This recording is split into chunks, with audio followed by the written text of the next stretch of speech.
Level up your Windows 11 workflow with Snap Assist and virtual desktops. Here are the shortcuts pros use every day. Windows+M, minimize all windows at once. Windows, Shift+M, restore them all. Windows+Home, keep the active window, hide everything else. Perfect for instant focus.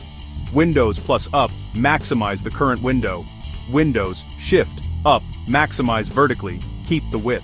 Windows+Down, minimize the selected window. Use vertical max for reading and coding. Windows+Left, snap to the left half. Windows+Right, snap to the right half. Windows Alt, up, snap to the top half.